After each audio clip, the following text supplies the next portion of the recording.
बाबा साहब की असीम अनुकंपा से ऐसे सुपुत्र को जन्म दिया जो कि आज हमारे बीच में इस कार्यक्रम का शोभा बढ़ाने में पूरा सहयोग कर रहे हैं।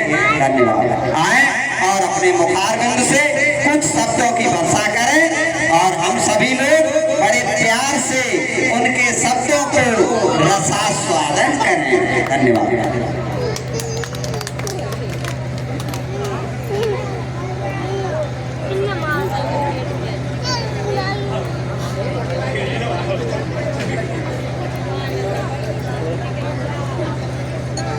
सभी साथियों को जय भीम और बाबा साहब की 134वीं जयंती की सभी साथियों को बहुत बहुत शुभकामनाएं। साथियों, जैसे कि कल मैंने छोटे छोटे बच्चों का जो टेस्ट लिया वो मैंने इसलिए लिया क्योंकि मुझे पता चल जाए कि हमारे गांव के बच्चों की पढ़ने में स्थिति कैसी है और इस माध्यम से मोटिवेट भी मिलेगा कि हम अपनी क्लास में फर्स्ट आए या सेकंड आए, तो इस हिसाब से लोग पढ़ेंगे आगे। तो एक बात मैं बोलना चाहता हूँ कि बहुत से लोगों को लग रहा होगा कि मदन पाल जो है पुलिस में लग गया है और वर्दी पहन के यहाँ पर आया है, इसे घमंड हो गया होगा। तो इसके बारे में आप लोगों को एक कहानी के माध्यम से बताना चाहते हैं, जो कहानी है बाबा साहब की। ये कहानी है उस समय की जब हमारा देश अंग्रेजों का गुलाम था और बाबा साहब उस समय वायसराय की काउंसिल में काउंसिलर थे। बाबा साहब ने संघर्ष करके हमारे समाज के लोगों को सरकारी नौकरियों में आरक्षण दिलाया और उनके पढ़ने की व्यवस्था की। जब आरक्षण दिला दिया, जितना परसेंट आरक्षण था उतने परसेंट हमारे देश में युवा शिक्षित नहीं थे। तो बाबा साहब जगह जगह जाकर लोगों को प्रोत्साहित करते थे और पढ़ने के लिए जागरूक करते थे। जब बाबा साहब ने सरकारी नौकरियों में हमारे समाज के लोगों को आरक्षण दिला दिया और हमारे समाज के लोग सरकारी नौकरियों में आने लगे, तो इसी प्रकार एक छोटे से गांव से एक गरीब लड़का डीएम बना। बाबा साहब दिल्ली में थे। बाबा साहब का फोन उस अधिकारी के पास गया कि ऐसे ऐसे वो हमसे दिल्ली में आकर मिले। तो उस अधिकारी को थोड़ा घमंड हुआ, उसे लगा कि मैं अधिकारी हो गया हूँ, शायद बाबा साहब को मुझसे कुछ काम होगा। वो जब बाबा साहब के आवास पे गया तो बाबा साहब ने उससे कहा कि ऐसा करो, जो सरकारी गाड़ी आप लोगों को मिली है उस गाड़ी से अपने गांव में 1 महीने में 2 चक्कर अवश्य लगाओ।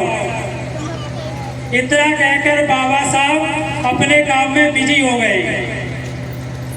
थोड़ी देर वो अधिकारी बैठा, उसने सोचा था कि शायद बाबा साहब को हमसे कुछ काम होगा। तो इस बारे में उस डीएम ने बाबा साहब से पूछा कि साहब मुझे लगा शायद आपको मुझसे कुछ काम होगा, लेकिन आपने ये कहा कि अपने गांव में 2 दिवस 1 महीने में सरकारी गाड़ी से घूम के आओ, ऐसा क्यों कहा? तो बाबा साहब ने कहा, देखो जिस समाज से तुम आए हो, जिस गांव से आए हो, वहाँ पे बहुत सारे बच्चे हैं जो पढ़ रहे होंगे। कुछ आपके साथ के होंगे जो जिन्हें सरकारी नौकरी नहीं मिल पाई है, शायद वो भी गांव में होंगे, और जो तुमसे छोटे हैं वो शायद पढ़ाई कर रहे होंगे। अगर तुम जाओगे गांव में तो उनको एक मोटिवेट मिलेगा कि कल तक ये भाई या चाचा हमारे बीच था, आज ये पढ़ लिख कर एक अधिकारी बन गया है, तो शायद हम भी पढ़ लिख करके एक अधिकारी बन सकते हैं। तो उनमें एक अच्छी यानी सोच उत्पन्न होगी। इसी उद्देश्य से मैंने तुमको यहाँ बुलाया था। मेरा तुमसे कोई काम नहीं था। तो अब मैं अपने ऊपर आते हैं कि मैं गांव में वर्दी पहनकर क्यों आते हैं और वर्दी पहनकर बाबा साहब की जयंती में क्यों सम्मिलित हुआ। मैं ध्यान देना चाहूंगा छोटे छोटे बच्चों को, इधर देखो, छोटे बच्चों को मैं वर्दी अपनी पहनती हुई दिखाना चाहते हैं। उन्हें लगे कि कल तक ये भैया हमारे साथ रहे या चाचा हमारे साथ रहे, आज हमसे पढ़ लिख करके बाहर चले गए हैं और अच्छी जिंदगी जीने लगे हैं। शायद हम भी पढ़ लिख करके इनकी तरह बन सकते हैं। इसी उद्देश्य से मेरे गांव के साथियों, मैं गांव में वर्दी पहनकर आता हूं और आता रहूंगा और अपने गांव के बच्चों को शिक्षा के क्षेत्र में आगे बढ़ने के लिए प्रेरित करता रहूंगा। और अगर मेरी सामर्थ्य उस हिसाब से मैंने बच्चों को यानी पुरस्कार दिया, अगर बाबा साहब की कृपा हुई आगे मुझे और आगे बढ़ाया, तो मैं बच्चों के लिए निःशुल्क शिक्षा की भी व्यवस्था करूंगा।